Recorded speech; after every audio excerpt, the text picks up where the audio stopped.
Hi, this is Benita, excuse me, of the Vine Wine Club, and I'm here today with 12 days of holiday spirit. This is day 7. So I'm back with another wine and another question. Thank you so much for tuning in and participating in the contest so far. I encourage you, if you haven't already, if you're watching this on YouTube, to subscribe to this channel right underneath, to subscribe to Vine Wine. We are dedicated to building more content on our page, and just this is just the beginning. So I've been lazy. I'm gonna be honest with you. I've been real lazy. I haven't been doing what I need to do to get more people and get more content on my feed, but I'm gonna work on that. And I also ask to follow us on Instagram at vine_wine_club and on our Facebook page at the Vine Wine Club. Um, so again, thank you for being here. So what is this 12 days of holiday spirit? Glad you asked. So this is the Vine Wine Club sorta scavenger hunt. So we're not asking you to look for things, but we're asking questions and we're giving challenges. So each day we present a challenge or a question. You can answer it every day if you want to, and send the answer to thevinewineclub@gmail.com, or you can send me all of the answers at one time. Everything has to be to me by December 27th, which is next Sunday, the Sunday after Christmas, by 9 p.m. Eastern Standard Time. At that point, if everybody who has correct answers will get an email, I'll be asking you what's your t-shirt size, because you're going to get a Vine Wine Club t-shirt, and then your name will be entered in our drawing for our grand prize, which is the exclusive Blacklist box. That will include 4 wines, food, and lifestyle products by African Americans. Everything will be Black. It's the exclusive Blacklist box, okay? And this is because we cannot have our event this year due to COVID. This is an event that we've done every year for the past 6. So we're kind of going to skip over 21, but we're going to memorialize it with this box. And we'll probably do a couple of live chats with winemakers, African American winemakers. So stay tuned for that. Be sure to follow us so you can be kept abreast of everything that's going on. But one person, one lucky winner, will win that box and we'll send it to you. And that box will also include my book that I am working on. And my book is all about noble pairings, okay? So we know there's 18 noble varietals, so I'll talk about those. We'll talk about some pairings, and we'll also have a couple extras since my business partner, is really into some wines that are nowhere near noble, but I have to talk about them. All right. So today we're drinking this beautiful, isn't it a gorgeous label? Black and gold. My high school colors were black and gold. So this is Gran Pasas Monastrell, and this is a Spanish wine. So if you don't know, I am about to embark on some more wine education. I'm going to try to become a Spanish wine scholar. So I'm going to be inundating you guys with Spanish wine. So I'm going to apologize in advance, but it's good because you're going to get to taste some amazing wines. So follow me on that. So what I didn't know, something that I just learned about Monastrell. So I am a GSM girl. I love that combination from the south of France. And if you don't know GSM, it stands for Grenache, Syrah, Mourvedre. Okay. So I did not know that Mourvedre and Monastrell are the same grape. Just based, you call it whatever you call it based on where it's from. In Spain, you call it Monastrell. In France, you call it Mourvedre. I didn't know. I just learned that maybe 3 weeks ago. So this particular Monastrell is a late harvest varietal.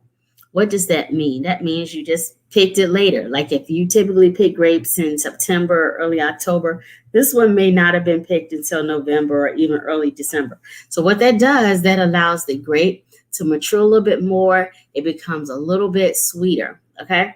So this one, when I tasted it, it tasted a lot like, I tasted more plum, almost like prunish, like really ripe, very raisiny. Just for, just some common descriptors that we all know what they taste like. I tasted plum. I tasted blackberry and blueberry. I tasted some tobacco leaf, a lot of earthiness. I also tasted some cocoa, which all are common descriptors for this particular varietal. But because it's late harvest, some of the sweeter things kind of came out a little bit more. Like I tasted more plum, like on the raisiny side. Okay. So I'm sorry, my phone's ringing. I gotta grab that because it's not gonna stop.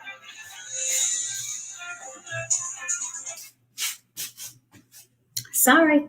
So it was just really nice and very fruity, even though it's still high in acid and has a lot of tannins.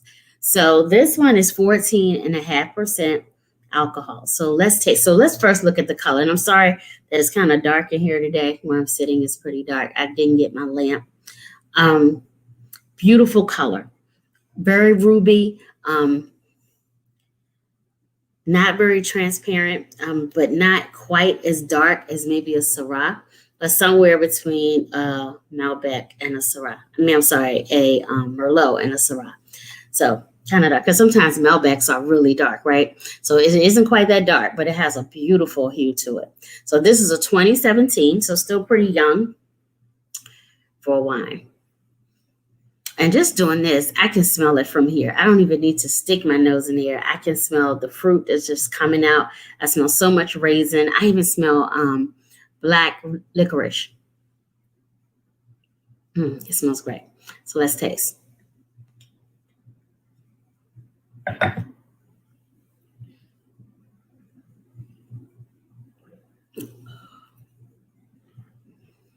So on the entry, I get this really nice fruit. I mean, it almost gives you like a New World style of wine that those are typically really fruit forward.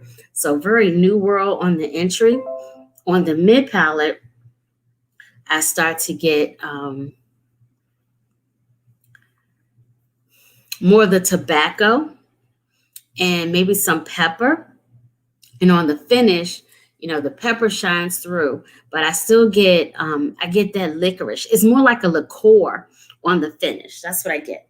So I love this. And I haven't been a fan of Monastrell in the past. So like with everything, you just got to find the one that works. And this one works for me. Okay. So I didn't tell you what the one was. It's a 2017 Gran Pasas Monastrell. If you're in Virginia, D.C., you can find this wine at thevinewineclub.com. It's $17 a bottle and is worth every penny. Okay. Outside of Virginia, D.C., I'm not sure, but if you can find it, invest in it and you'll love it. Okay.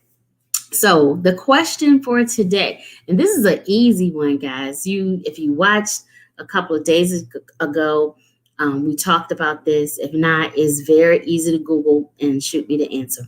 The question of the day is, what is the primary grape? And this is a noble varietal that is used to make Chianti. Okay. And we had Chianti maybe Sunday or Monday. It's early in the week. But the primary grape used to make Chianti is ? What? Okay. So you can shoot it to me at thevinewineclub@gmail.com, either today or whenever. This is day 7, so we got 5 more days that you can answer, and there'll be more questions. If you miss questions, all of these videos are on our YouTube channel at Vine Wine. Go back and watch them. Get all of the questions, and they're short, so you don't have to hear me talk for a long time. None of them are longer than 10 minutes, so just hear me out for a minute. Just fast forward to about 5 minutes in. Usually that's when I'm start talking about the question and answer the question and shoot the answer to me. I need all of your entries by December 27th, 9 p.m. Eastern Standard Time. Okay. All right. So I'll be back tomorrow. And let's see, what are we drinking tomorrow? Tomorrow, we're going to drink a Pinot Noir, which is a holiday favorite. Okay. All right. Y'all have a good night. Stay safe. Cheers.